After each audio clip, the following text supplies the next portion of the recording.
So, hey, Maria. Hey, Lisa. So we have our next guest, which is an organization that everybody knows about, and that is a very up-and-coming company called Zip. And we have here the Director of Research, Nick Heisman, and very excited to talk to you today about all of the changes that not just are happening within Zip, but all of the changes that Zip has been kind of bringing to all of your customers. And I'm really excited to have you here today. Great, thanks for having me. Of course. Pleasure to meet you, Nick. So Nick, tell us a little bit about you. How long have you been with Zip? Where did you come from? What's your experience, education, whatever you want to share? So my role is head of research at Zip. I work with a lot of industry researchers, customers in the market to figure out trends that are happening and where that goes next. My background actually is as a researcher. So I was VP of research at Spend Matters, an analyst firm focused on procurement and supply chain tech, now part of the Hackett Group. Oh, wow. I actually have a background as a journalist. So I started out at Spend Matters as a copy editor, doing a lot of reporting and writing on tech like this. Spent a lot of time. We're in Chicago today, down to the Board of Trade, writing about corn in grad school and all the futures and derivatives trades. So always been very interested in supply chain and a lot of research background. Oh, that's great. So how you make the transition, first of all, it must have been smooth because you went from research as a journalist to research for the company, right? For Zip.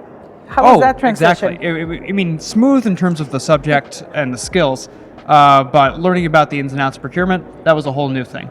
But a lot of my time at Zip, at Spend Matters, and generally my career has been around working with people in the market to kind of figure out trends, understand what people are working with, and help summarize back information that's useful to them so that they can do their jobs better, understand the world a little more clearly.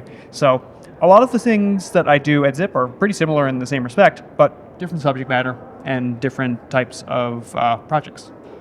Okay. So how long have you been with Zip? What did you say? I've been with Zip for just under 3 years. Okay. Which all right. It's doesn't a good sound time. like doesn't sound like a long time when the company's only 5 years old. Right. It's a good amount of time. Yeah. So what, when you came in 3 years ago, what were you hoping to have accomplished in, let's say, 3 years? How close are you to what it is, and what's the next new thing on the horizon that you've got your eye on? So when I came into Zip, one of the things I was most excited about was evangelizing this category that Zip had created, actually, which is intake and orchestration.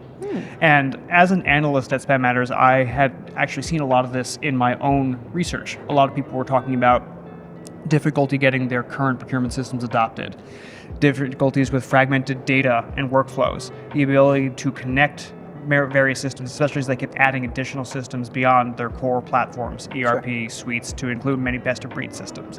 So there's a real need in the market for intake and then procurement orchestration, but one that wasn't really available yet. So one of the things I really wanted to do when I started at Zip was help evangelize the category, help people get out. And I've been doing this for a few years now, going to trade shows like this one, talking about the state of the industry, what people are dealing with, how companies like Zip are solving this problem. And it's really grown in its own category. So I'd hope to really build up the notoriety and then also the awareness of what this concept was. And for the large part, we've really succeeded, actually. Very much you have succeeded in making Zip aware. The awareness of Zip is probably just from a bystander who looks at and goes to a lot of these conferences. You are probably the name that people understand and look for. Right, attending. Are you speaking this week? Yes, so actually we'll be speaking later today about our State of Spend report. And this is actually a survey we ran this summer where we talked to over 1,000 different experienced leaders globally in different roles. So many in procurement, but also cross-functional partners that work with procurement, finance, IT, legal, risk and compliance. And what we really wanted to do was create a full picture of where people are focusing on their spend priorities today and what they're trying to do in the future, especially around things like AI. So we'll be with our customer Coinbase. We have a member of the team there who's going to talk about some of the trends we saw in the State of Spend report and how she and her team are dealing with that in their own roles. Do you want to give us any insight on what are you seeing? So there's a bunch of key insights, but if I could give one summary, it's that the entire world expects there to be a revolution with AI. They expect an AI-enabled enterprise to come about in the first next 2 to 3 years. And we saw this in a lot of the presentations this morning. Wow. But when you really dig into it, no one is really sure about how they're going to get there. And there's this contradiction inside the report that we dug into a lot. It's that people are expecting to be successful, but they also admit to being only somewhat prepared. They expect that their teams will be reshaped around these new capabilities, new operating models, but the skills they have in their teams aren't exactly the ones they need to actually do that. So this paradox is actually what drives a lot of the reprioritization of businesses. It's reshaping how we hire, the kinds of vendors we spend with, and how we even buy and structure our tech stacks. So a lot of this needs to be sorted out in the next 2 to 3 years, and there's certainly no definite result of what's going to happen. But what we're really trying to encourage procurement to do is help build the bridge to that future and be an active participant in that process so that someone else doesn't do it for them. And what are you recommending on that bridge? Is that bridge dedicated to trainings of bringing your staff up to speed on the AI that you're looking to bring in, where your future programs are going to be running? What is the bridge? Yeah, a few things. One is definitely skills. Okay. We are really encouraging people to look at all of the different skill sets, and we see this in some part of the survey. People expect AI fluency and data fluency to be the number 1 and 2 skills. Yeah. But the third skill that they chose is actually supplier performance management, supplier relationship management. So in addition to the hard skills of new AI capabilities, we're also encouraging people to look at the soft skills that will be most relevant when you redesign your processes. Yeah. And this is the interesting thing too, is when we asked the other functions, everyone chose AI fluency, data fluency as number 1 and 2, but they picked a different third skill. Legal chose change management and cross-functional collaboration. IT chose workflow design and being more of a design thinking partner. Finance chose risk planning and projection. So they chose a more human and squishier skill as the third one. So we're encouraging people to also look at how you can specialize in those unique capabilities in addition to the getting more AI fluent. And number 3 is we're encouraging people to take a blank slate approach to how they're designing their processes in this world of AI. And if you think about it this way, the type of tool you have allows you to imagine what the process could look like. So a lot of people like to waterfall this, say, well, I got to redesign the process, then I can do tech. Yeah. We often see this as something that should go hand in hand. You can't redesign your process without knowing what the capabilities of the new tools are. And so we want people to take a fresh look at this blank slate and say, if I have this capability with AI or an orchestration platform, what could I do differently? What should someone be doing in the split of how much time they're spending on this task versus another, and then reimagine it from that perspective. So those 3 things is where I'd encourage people to focus. That's right. You know, you mentioned that there's some contradiction within this industry, right? Do you believe, I want to know, this is just curiosity out of Maria, that some of this contradiction from companies such as yours create a sense of fear in people that don't understand AI? Or do you think that eventually that fear is going to go away and people are going to really embrace it? I don't think it creates a sense of fear. What I hear in a lot of my conversations with our customers is a sense of urgency. Ooh, okay. There's a real urgency to get something done because a lot of people are very overwhelmed. It's a theme we've seen year over year. When we did our predictions research in 2025, the unifying theme among procurement professionals was that they felt that they had too much on their plate. They were very excited about AI and looking to urgently adopt it because they wanted to get things off their plate that were preventing them from doing the other tasks the business was also asking for from them. And so we're seeing urgency and increasingly a clear feeling of realistic expectations.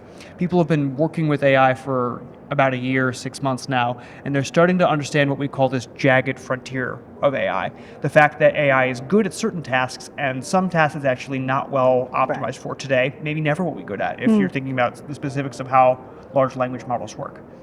And the point of this is that navigating the jagged frontier is something that Zip is doing right now, other companies are doing, but we're doing in partnership with our own customers.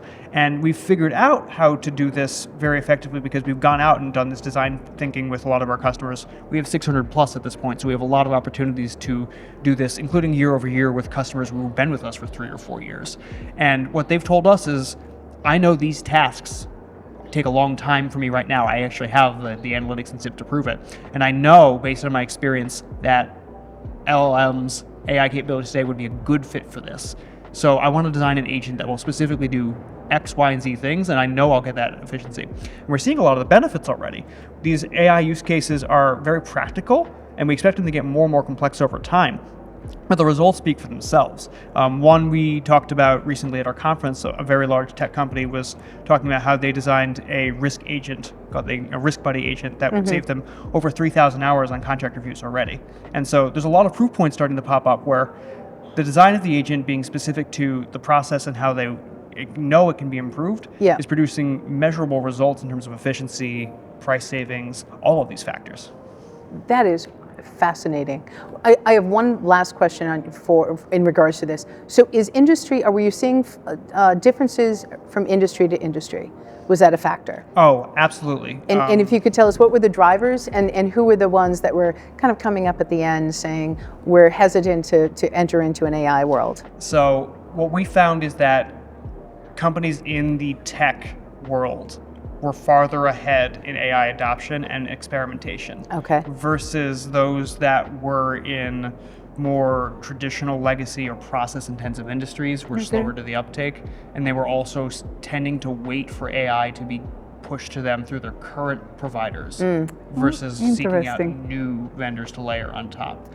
And there's not a huge gap between the two, but it's a noticeable one. Industries where there are more guardrails too, more regulation like financial services, there's